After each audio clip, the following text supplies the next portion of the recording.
It was 2015. I'd been coaching basketball for 25 years, and it was hard to believe this was actually happening. Maybe the stars were aligned, who knows? But here I stood with my varsity basketball team listening to the national anthem before the Central Coast Section Championship game.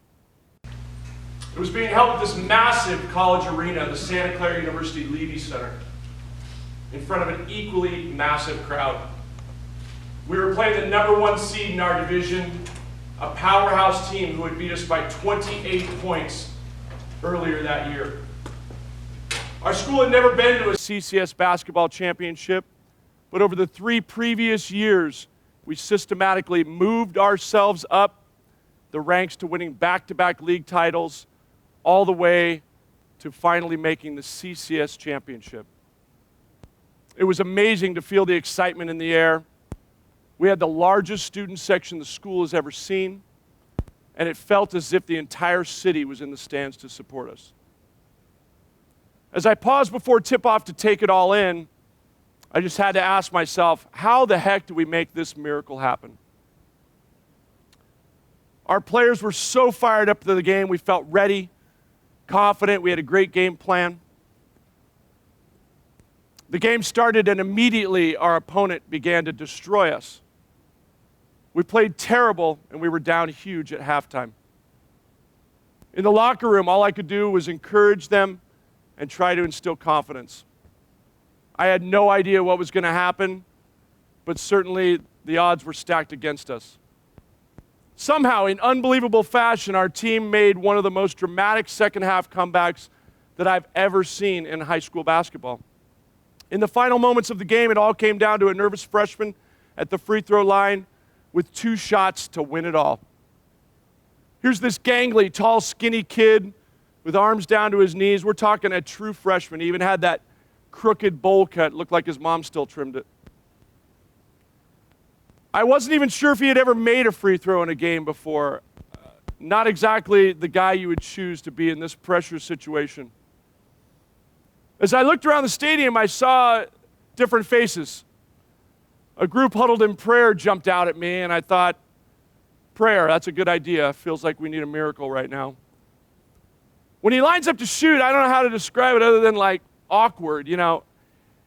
This is what a free throw shooter is supposed to look like, a certain thing, right? And so we diagram it and teach him how to do it, and somehow this is what the freshman saw.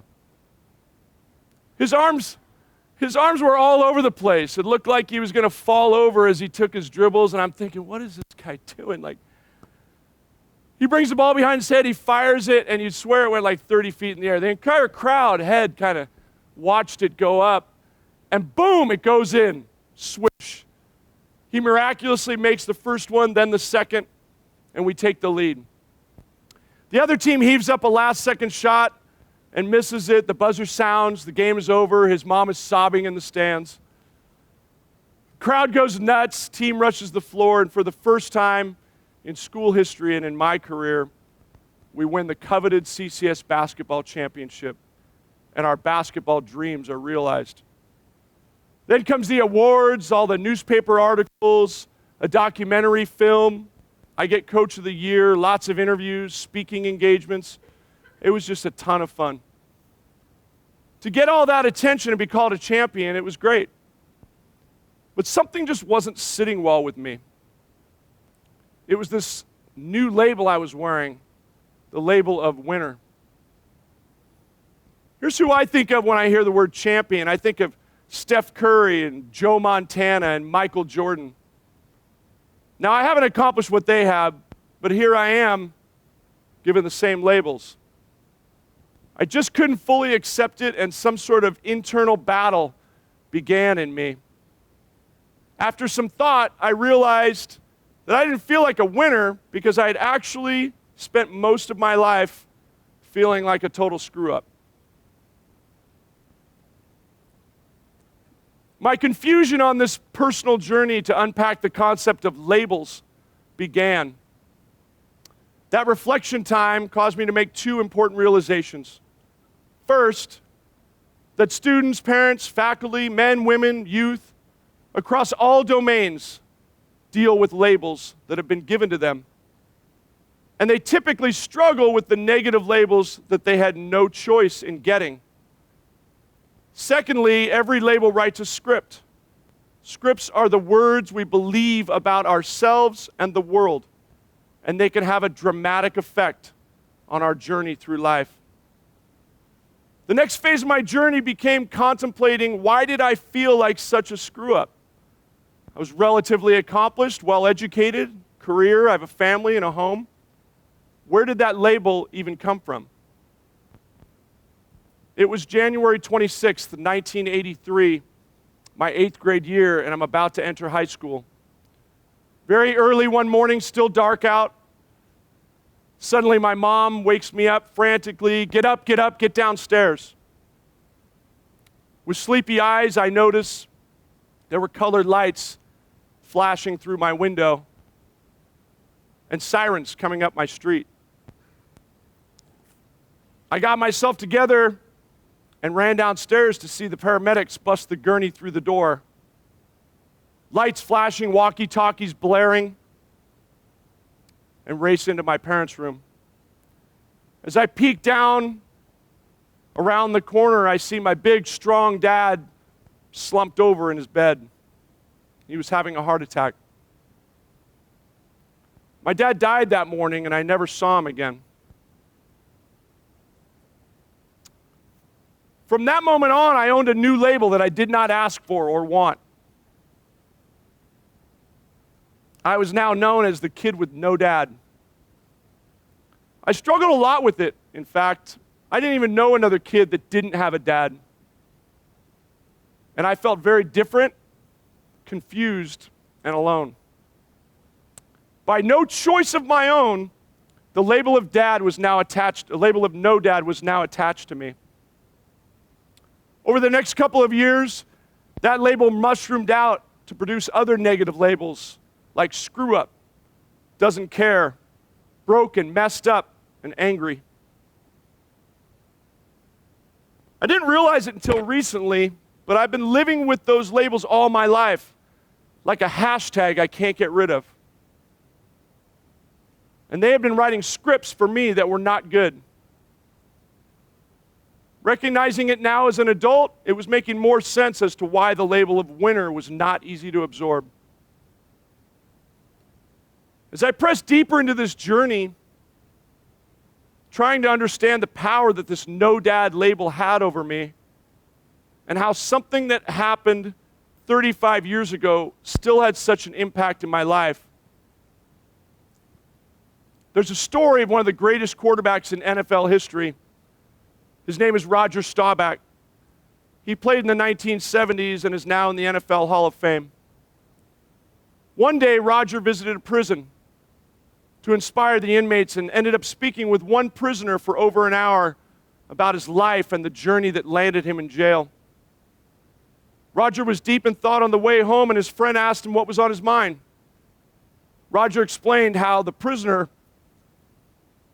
had shared that his dad always told him he was a loser, a nobody that would never go anywhere, that he wouldn't amount to anything in life. And here he was in prison.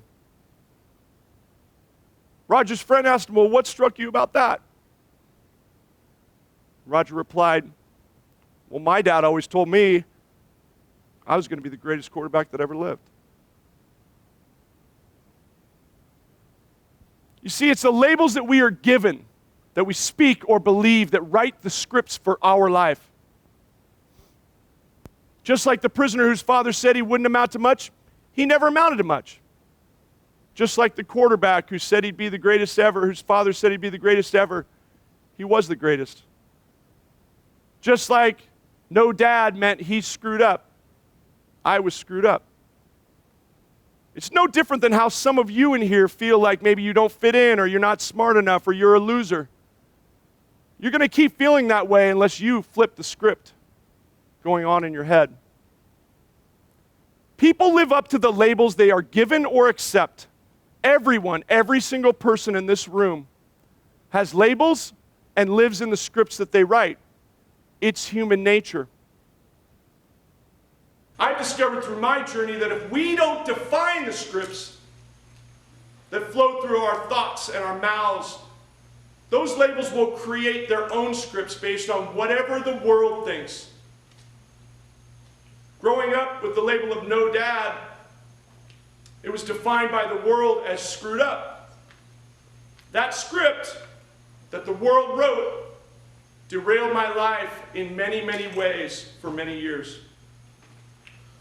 It wasn't until I took hold of the power that we all have, and flipped the script, that everything changed in my life for the better. I decided to reinvent what no dad meant and change the script from screwed up kid who doesn't have a chance in life to a script that says, I'm uniquely compassionate and fully engaged in living a life that matters.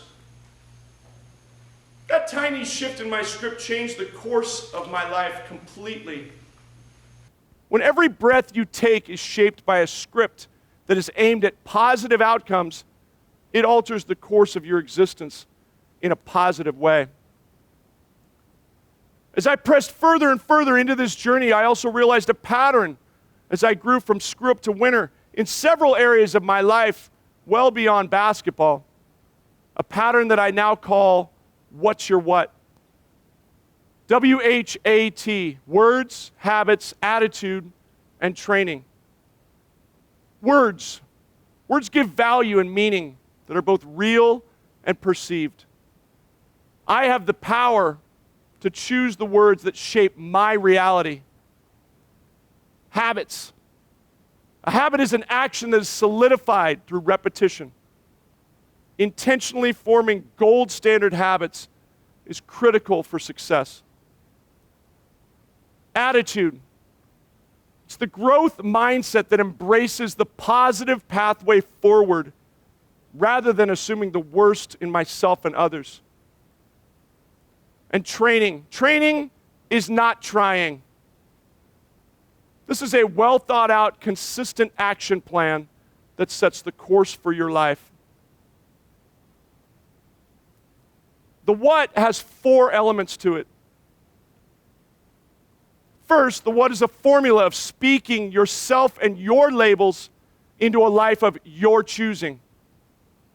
Second, the what is a strategy to point you forward in each of life's moments, evolving you daily into the person you determine yourself to be. Third, the what is a method to empower yourself against the bullies and the negative messages that life is certainly going to deal you. And finally, the what is a tool to recognize your worth, that no matter how bad you think your labels are, you have a life that's worth living, you have a journey ahead that is worth taking, and you have a destiny that is worth pursuing. Flipping the scripts rewards you with the life you were designed to live. It's working for me every day. It's working with the thousands of folks I get the privilege to speak to. And it will work for you if you choose to use it. Seize your power to be great. What's your what? I'm Bob McFarlane. Thank you.